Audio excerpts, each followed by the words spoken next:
Hi, ഇന്ന് ഞാനൊരു beauty tips പറഞ്ഞു തരാം നിങ്ങൾക്ക്. അത് നമ്മുടെ ശരീരത്തുണ്ടാകുന്ന ഈ മുരിയില്ലേ, ത്വക്കിങ്ങനെ ഡ്രൈ ആയിട്ടിരിക്കുന്ന ചില കുട്ടികളുടെയൊക്കെ നല്ല ഡ്രൈ സ്കിന്നായിരിക്കും. അപ്പം അങ്ങനെയുള്ള സ്കിന്നിന് കുഞ്ഞുങ്ങൾക്ക് തേച്ച് കൊടുക്കാൻ പറ്റുന്ന ഒരു മരുന്ന് ഞാൻ പറഞ്ഞു തരാം. അത് വലിയവർക്ക് ഉപയോഗിക്കാം. പിന്നെ നമുക്ക് മുഖക്കുരുവൊക്കെ ഉണ്ടാകുന്ന സമയത്ത് അതിൻ്റെ പാടുണ്ടെങ്കിൽ ഇത് സ്ഥിരം കുളിക്കുന്നതിന് മുന്നേ ഒരു അരമണിക്കൂർ തേച്ച് വെച്ചിട്ടുണ്ടെങ്കിൽ ആ മുഖമൊക്കെ നല്ല ക്ലിയറായി കിട്ടും. എനിക്ക് എൻ്റെ ചെറുപ്പത്തിലൊക്കെ ഒത്തിരി മുഖക്കുരു ഉണ്ടായിരുന്നു. എനിക്ക് മുഖത്ത് കവിളത്തൊക്കെ ഒരുപാട് ഇങ്ങനെ കുരു വന്ന പാടുകളുണ്ടായിരുന്നു. അതെല്ലാം ഞാനിങ്ങനെയൊക്കെ കളഞ്ഞിട്ടിരുന്നത്. അല്ലാതെ ഒരു മെഡിസിനൊന്നും ഞാൻ അതിന് പുരട്ടിയിട്ടില്ല. അന്നൊന്നും അതിനുള്ളൊരു ഇപ്പോഴല്ലേ എല്ലാത്തിനും ഒരേ തരം ക്രീമുകളും അതും ഇതൊക്കെ ഉള്ളത്. അന്നൊക്കെ എന്താ രക്താന്തരം അരച്ച് തേക്കുക, അല്ലെങ്കിൽ പിന്നെ പച്ചമഞ്ഞൾ അരച്ച് തേക്കുക, തുളസി ഇല തേക്കുക. അപ്പം അങ്ങനെ ഇരിക്കുമ്പോൾ എനിക്ക് വേറൊരു അമ്മ പറഞ്ഞു തന്നൊരു മരുന്നാണിത്. പക്ഷെ ഞാനത് തേച്ച് കഴിഞ്ഞിട്ട് എൻ്റെ സ്കിൻ മുഖത്തെ പാടൊക്കെ കുറഞ്ഞായിരുന്നു. അതെനിക്ക് അനുഭവമുണ്ട്. പിന്നെ കുഞ്ഞുങ്ങളുടെ ശരീരത്ത് ഉണ്ടാകുന്ന മൊരിഞ്ച് മാറാനായിട്ട് ഇത് വളരെ നല്ലതാണ്. വലിയവർക്കും തേക്കാം. പിന്നെ അത് വലിയവർ തേക്കുമ്പം ഇത് മഞ്ഞൾ കൂട്ടിയാണ് തേക്കണേ. അപ്പം അതുകൊണ്ട് ബുദ്ധിമുട്ടില്ലാതെ വീട്ടിലിരിക്കുന്ന സമയത്തൊക്കെ തേക്കുവാണെങ്കിൽ വളരെ നന്നായിട്ട് തന്നെ സ്കിൻ ഇരിക്കും. അപ്പം ഞാൻ കാണിച്ചു തരാം. അത് ഒരുപാട് വലിച്ചു നീട്ടി പറയുന്നൊന്നുമില്ല. ഇതാണ് കൊടകൻ എന്നാണ് എൻ്റെ പേര്. കൊടകൻ നിങ്ങൾക്ക് എല്ലാവർക്കും അറിയാവുന്നതായിരിക്കുമല്ലോ.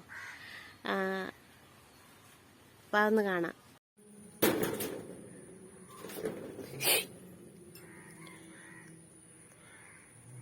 അപ്പം ഇതാണ് ഞാൻ പറഞ്ഞ കൊടകൻ എന്ന് പറഞ്ഞ ചെടി മരുന്ന്. അപ്പം ഇതിൻ്റെ ഇല നുള്ളിയിട്ട് പച്ചമഞ്ഞളും കൂട്ടി അരച്ച് ഒരു 20 മിനിറ്റ് നേരം മൊരിഞ്ചുള്ളിടത്ത് തേക്കുക. മൊരി ഉള്ളിടത്ത് തേച്ച് പിടിപ്പിക്കുക. എന്നിട്ട് കടലമാവോ ചെറുപയർ പൊടിയോ ഒക്കെ ഉപയോഗിച്ച് അത് കഴുകി കളയുക. സോപ്പ് അധികം യൂസ് ചെയ്യാതിരിക്കുന്നതാണ് നല്ലത്. പിന്നെ എവിടെയെങ്കിലൊക്കെ പോകുന്നുണ്ടെങ്കിൽ സോപ്പ് യൂസ് ചെയ്ത് കഴുകി കളഞ്ഞിട്ടൊക്കെ പോകാം. എന്നാണെങ്കിലും ഇത് സ്ഥിരം ഉപയോഗിച്ചിട്ടുണ്ടെങ്കിൽ സ്കിൻ നല്ല സോഫ്റ്റായിട്ട് വരും. അതെനിക്ക് അനുഭവമുള്ള കാര്യമാണ്. പിന്നെ മുഖത്തെ പാടുകളൊക്കെ മാറും. പിള്ളേരുടെ സ്കിൻ നല്ല ഇതായിട്ട് വരും. എനിക്കത് അറിയാവുന്ന കാര്യമാണ്. അപ്പം ഇതൊന്ന് ഉപയോഗിച്ച് നോക്കുക. ഉപയോഗിച്ച് നോക്കിയിട്ട് നിങ്ങൾക്ക് ഫലവത്തായിട്ടുണ്ടെങ്കിൽ കമൻറ്റ് ചെയ്യുക, ഇല്ലെങ്കിലും കമൻറ്റ് ചെയ്യുക. എന്തായാലും എനിക്ക് അനുഭവമുള്ള കാര്യമാണ് ഞാനിത് പങ്കുവയ്ക്കുന്നത്. എല്ലാവരും ഒന്ന് പരീക്ഷിച്ച് നോക്കി. ഇത് കിട്ടാൻ അധികം ഈ പാടത്തിൻ്റെയൊക്കെ വരമ്പത്തോടെ അങ്ങനെയുള്ള സ്ഥലത്തോടെയൊക്കെ ഇത് ചട്ടിയിലാണെങ്കിലും നമുക്ക് ഒരു ചെറിയ തൈ ഉണ്ടെങ്കിൽ ഇത് പടർന്ന് പിടിച്ചോളും,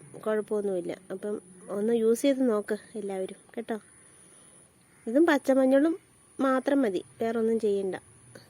അരച്ചിട്ട് ഫ്രിഡ്ജിൽ വെക്കണമെങ്കിൽ ഫ്രിഡ്ജിൽ വെക്കാം കുറച്ച് ദിവസമൊക്കെ. ഒരുപാട് കൊള്ളില്ല, 3-4 ദിവസമൊക്കെ അങ്ങനെ യൂസ് ചെയ്യാം. ചെടിച്ചട്ടിയിൽ വളർത്താം. നല്ലൊരു മരുന്നാണ്. സ്കിൻ നല്ല സോഫ്റ്റ് ആവും, പാട് പോകും. ഒന്ന് ഉപയോഗിച്ച് നോക്കാം. ഓക്കെ, അപ്പോൾ എല്ലാവരും ഈ വീഡിയോ കണ്ടിട്ട് കിട്ടിയെങ്കിൽ ഇതൊന്ന് നല്ലതായെങ്കിൽ കമൻറ്റ് ചെയ്യുക, ഇല്ലെങ്കിലും കമൻറ്റ് ചെയ്യുക. എന്തായാലും എനിക്ക് നല്ല ഒരു ഫലം കിട്ടിയിട്ടുള്ളൊരു മരുന്നാണിത്. ഓക്കെ, അപ്പോൾ എല്ലാവരും വീഡിയോ ഫുള്ളായിട്ട് കണ്ടു കഴിഞ്ഞ് കഴിയുമ്പം ഒന്ന് ലൈക്ക് ചെയ്യാൻ മറക്കല്ലേ.